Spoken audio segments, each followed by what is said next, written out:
Hello അസ്സാം വലൈക്കും. ഹിജാബി ഹാങ്ങൗട്ടിലെ പുതിയ വീഡിയോയിലേക്ക് എല്ലാവർക്കും സ്വാഗതം.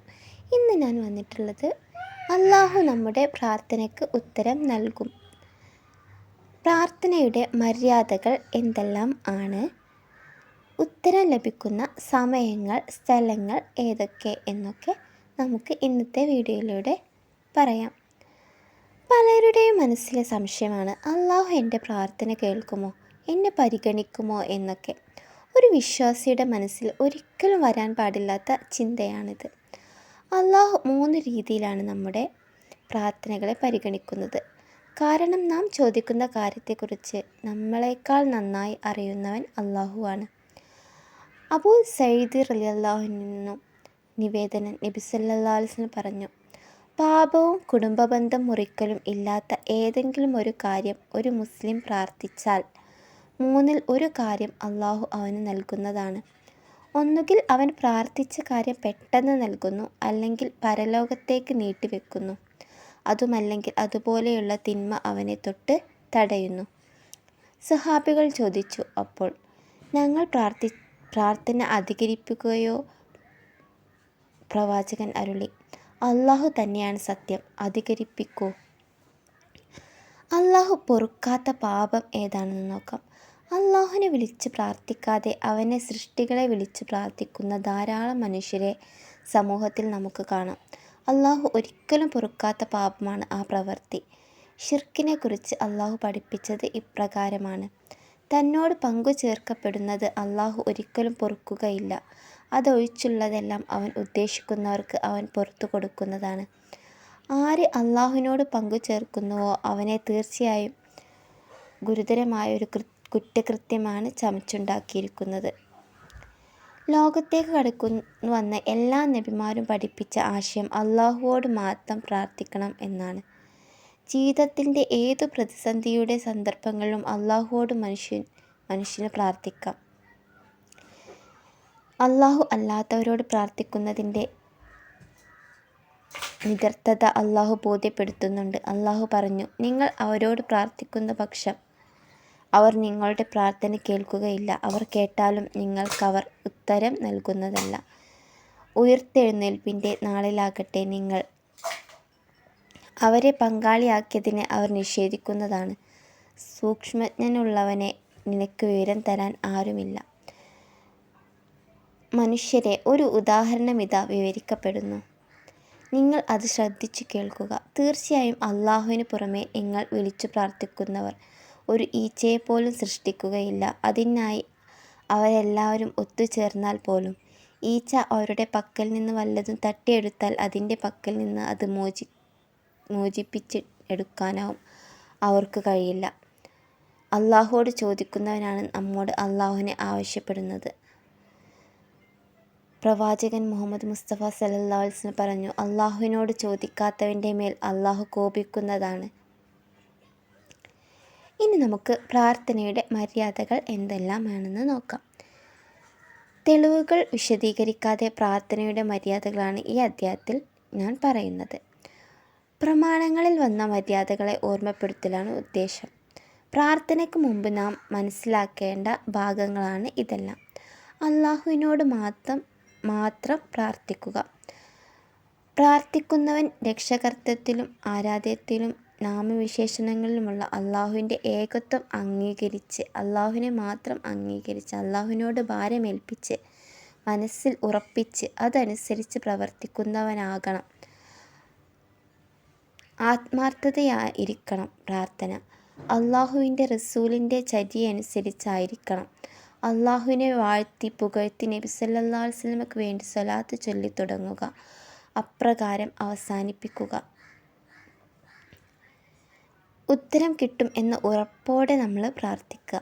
പ്രാർത്ഥിക്കുമ്പോൾ 3 പ്രാവശ്യം ചോദിക്കുക. ഉത്തരം കിട്ടുവാൻ തിടുക്കം കാണിക്കരുത്.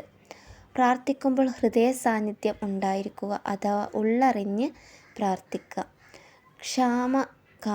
ക്ഷേമകാലത്തും പ്രാർത്ഥിക്കുക. കുടുംബത്തിനും മക്കൾക്കും സ്വന്തത്തിനും സമ്പത്തിനും എതിരെ പ്രാർത്ഥിക്കാതിരിക്കുക. കുറ്റകരമായ കാര്യത്തിനോ കുടുംബവിച്ഛേദത്തിനോ പ്രാർത്ഥിക്കാതിരിക്കുക. ശബ്ദം താഴ്ത്തി പ്രാർത്ഥിക്കുക. പാപങ്ങൾ ഏറ്റുപറയുക. പൊറുക്കലിനെ തേടുക. അള്ളാഹുവിൻ്റെ അനുഗ്രഹങ്ങൾക്ക് നന്ദി കാണിക്കുന്നതിനോടൊപ്പം അത് അംഗീകരിച്ച് ദുആഇരക്കുക. ദുആയിൽ കൃത്രിമമായ പ്രശമൊപ്പിക്കൽ ഒഴിവാക്കുക. വിനയം, ഭക്തി, ആഗ്രഹം, ഭയം എന്നിവ ഹൃദയത്തിൽ ഉണ്ടാക്കുക. അന്യരിൽ നിന്ന് അന്യായമായി നേടിയത് അവകാശികൾക്ക് തിരിച്ചു നൽകിക്കൊണ്ട് തൗബ ചെയ്യുക. ദുആഇരിക്കുമ്പോൾ കൈകൾ ഉയർത്തുക. അള്ളാഹുവിനെ ഭയന്ന് കരഞ്ഞുകൊണ്ട് ദുആ ചെയ്യുക. അതിരു കവിയാതിരിക്കുക. മറ്റുള്ളവർക്ക് വേണ്ടി ദുആഇരിക്കുമ്പോൾ സ്വന്തത്തിന് വേണ്ടി ദുആ ചെയ്തുകൊണ്ട് തുടങ്ങുക. സ്വന്തത്തോടൊപ്പം മാതാപിതാക്കൾക്കു വേണ്ടിയും ദുആ ചെയ്യുക. സ്വന്തത്തോടൊപ്പം വിശ്വാസികൾക്കും വിശ്വാസിനികൾക്കും വേണ്ടി ദുആ ചെയ്യുക. സാധ്യമാവുകയാണെങ്കിൽ വുളൂ ചെയ്തുകൊണ്ട് ദുആ ചെയ്യാൻ ഇരിക്കുക. അള്ളാഹുവിൻ്റെ അത്യുത്തമ നാമങ്ങളെയോ അസ്മാഉൽ ഹുസ്നയിലെ നാമങ്ങളെ വിശേഷണങ്ങളെയോ സ്വന്തം സൽക്കർമ്മങ്ങളെയോ മുൻനിർത്തി ദുആ ചെയ്യുക. ജീവിച്ചിരിക്കുന്ന സ്വാലിഹായ വ്യക്തികളോട് ദുആ ചെയ്യുവാൻ ആവശ്യപ്പെടുക. ഭക്ഷണം, പാനീയം, വസ്ത്രം, വാഹനം തുടങ്ങിയ സമ്പാദ്യങ്ങളെല്ലാം ഹലാലായതാവുക. എല്ലാ തെറ്റുകുറ്റങ്ങളിൽ നിന്നും അകന്നു കഴിയുക. ഇങ്ങനെയൊക്കെ ചെയ്താൽ നമ്മുടെ ദുആകൾ പ്രാർത്ഥനയുടെ മര്യാദകളാണ്. ഇങ്ങനെയൊക്കെ ദുആ ചെയ്താൽ നമ്മുടെ ദുആകൾ ഉത്തരം ലഭിക്കാൻ ഒരുപാട് സാധ്യതയുണ്ട്. ഇനി നമുക്ക് ഉത്തരം ലഭിക്കുന്ന സമയങ്ങൾ, സ്ഥലങ്ങൾ ഏതെല്ലാം എന്ന് നോക്കാം. ദുആക്ക് ഉത്തരം ലഭിക്കുന്ന സമയങ്ങൾ: 1. ലൈലത്തുൽ ഖദറിൻ്റെ രാത്രിയിൽ, രാത്രിയുടെ അവസാനത്തെ മൂന്നിലൊന്നിൽ, ഫർള് നമസ്കാരത്തിൻ്റെ അവസാനത്തിൽ, ബാങ്കിൻ്റെയും ഇഖാമത്തിൻ്റെയും ഇടയിൽ. ഓരോ രാത്രിയിലും ഒരു പ്രത്യേക സമയം.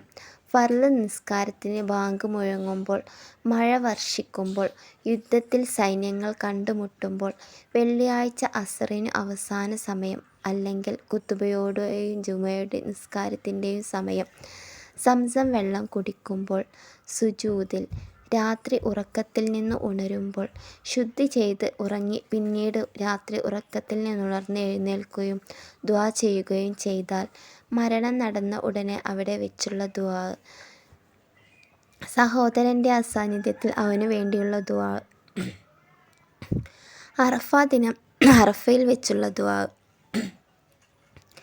റമളാനിലെ ദുആ, നോമ്പുകാരൻ നോമ്പ് തുറക്കുന്നത് വരെയുള്ള ദുആ, നോമ്പുകാരൻ നോമ്പ് തുറക്കുമ്പോഴുള്ള ദുആ, അള്ളാഹുവിനെ സ്മരിക്കുന്ന വേദിയിൽ ദുആ ചെയ്യുക.